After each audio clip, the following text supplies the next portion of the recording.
लोगों को कभी इतना भी भाव मत दे दीजिएगा कि आपको रद्दी के भाव समझ जाए। जहाँ 2 कौड़ी के लोग अपनी बहसबाजी करते हैं वहाँ समझदार इंसान चुप हो जाता है।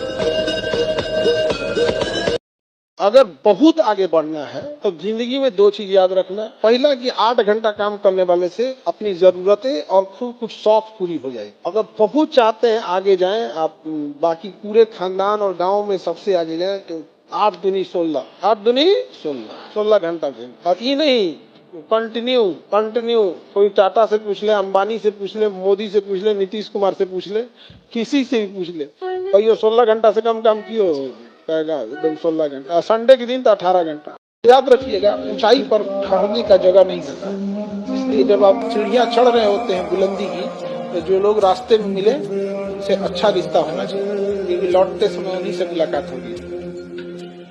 एक कहावत कहा जाता है, प्रेम, गुस्सा और हाथ पे चढ़ी मेहंदी वक्त के साथ उतर जाती है।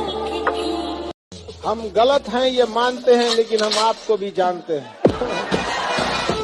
और हमेशा याद रखिएगा, अकल बादाम खाने से नहीं ठोकर खाने से आती है। जितना ज्यादा आप ठोकर खाएंगे उतने ज्यादा अकल आने वाली है। दुनिया का कोई इंसान जो सफल है कह दे कि हमको ठोकर नहीं लगा है।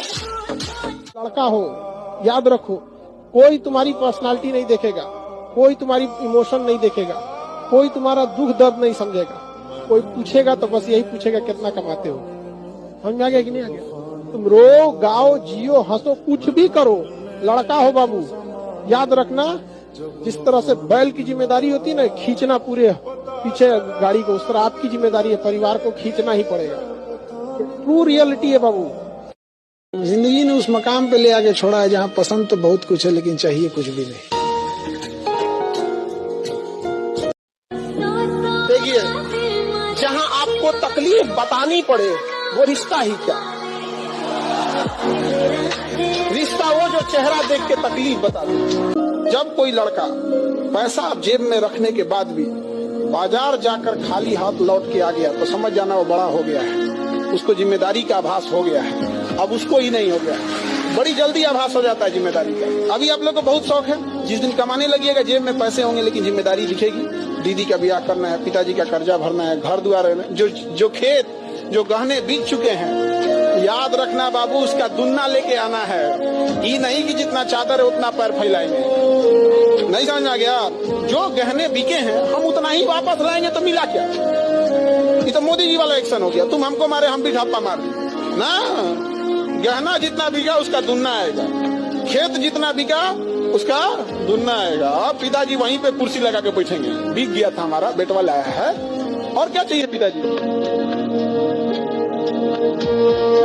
आप गरीब पैदा हुए कोई बात नहीं, आप गरीब मरे हैं तो लानत है आप, क्योंकि इसका मतलब आपने मेहनत नहीं की। बिल्कुल, बचपना अगर गरीबी में बीता है तो कोई दुख की बात नहीं है, लेकिन बाप का बुढ़ापा अगर गरीबी में बीत गया तो धिक्कार है। भले हमने खिलौनों की गलियों से अपने रास्ते बदले हो, लेकिन बाप अपना कोई रास्ता न बदला। भले हम लोग कोई सामान खरीदने से पहले उसका प्राइस देखे हो कि औकात में है या नहीं, लेकिन जब पिताजी जाए तो सीधे कहें पैक कर दो इसको, बेटा है मेरा। और मिडिल क्लास वालों के पास होता है क्या जी? ना पैसा है, ना रिश्तेदारों का प्रेम है, ना घर में गाड़ी घोड़ा है क्या हमारे पास खोने के लिए? एक ही चीज तो ऊपर वाला ने दिया है, हौसले बुलंद दिया है कि कितने भी बड़ी मंजिल हो कबाड़ दिया जाएगा यहाँ पे। दूसरा क्या है हमारे है? हमारे रिश्तेदार सब हमको बहुत ताना मारता है। अभी उनका समय है, उन्हें उड़ने दीजिए, जब आपका समय आएगा उड़ा दीजिएगा।